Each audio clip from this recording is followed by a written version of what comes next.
दोस्तों, सूरह फातिहा कुरान मजीद की पहली सूरत है। जो शख्स भी 3 दिन तक इसका अमल कर लेता है या जिस घर में 3 दिन तक ये सूरत इस तरह पढ़ी जाती है, उस घर में इतना रिस्क आता है उस शख्स के पास जो इसको पढ़ता है। इतना मालो दौलत आता है कि सब घर वाले हैरान हो जाते हैं, सब रिश्तेदार हैरान हो जाते हैं। इतना रिस्क मिलता है कि संभालना मुश्किल हो जाता है।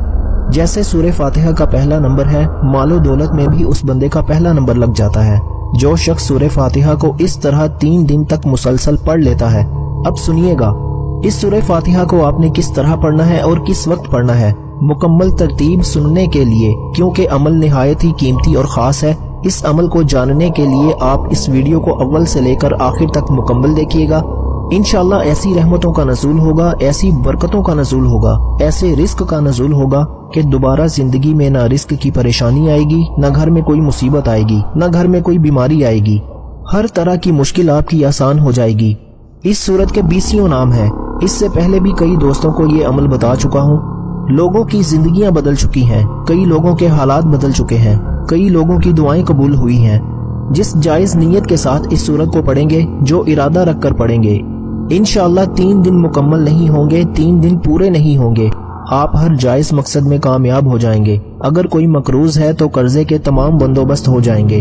उसको पैसा कहाँ से मिलना है, कैसे अल्लाह की गैबी मदद आनी है, सारा कर्जा 3 दिन में उतर जाता है। कोई शख्स शादी की नीयत से पढ़े, हर तरह की बंदिशें, रास्ते की रुकावटें खत्म हो जाती हैं, फौरन असबाब पैदा हो जाते हैं। खास बात बता रहा हूँ, इस सूरत के अंदर हर एक तासीर और ताकत रखी गई है। इस एक ही अमल के जरिए आप दुनिया का हर काम कर सकते हैं। और ये अमल जिसके हाथ में लग जाता है, जो इसको अपने काबू में कर लेता है, वो दुनिया में इज्जत पाता है और आखिरत में भी इज्जत पाता है। शोहरत मिलती है, लोग उससे मोहब्बत करते हैं, लोग उस पर भरोसा करते हैं, रिश्तेदार उसके आगे पीछे होते हैं। जो शख्स भी इस सूरत को इस तरह पढ़ लेता है, ये सूरह फातिहा ये मक्का मुकरमा में नाजिल हुई और इसकी सिर्फ 7 आयात हैं। अब आसमान भी 7 हैं, अब जमीनें भी 7 हैं, हफ्ते के अंदर दिन भी 7। अब 7 का लफ्ज बड़ा ही निहायत ही खास है।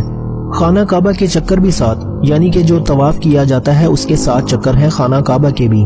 इसी तरह इसकी और भी बड़ी चीजें हैं। अब मैं उनकी तरफ नहीं बढ़ता, अमल की तरफ ले जाना चाहता हूँ। अलबत्ता इसके अंदर बहुत ज्यादा हिकमतें छुपी हुई हैं। वो सारी हिकमतें आपके सामने बयान करूँ तो वक्त बहुत चाहिए।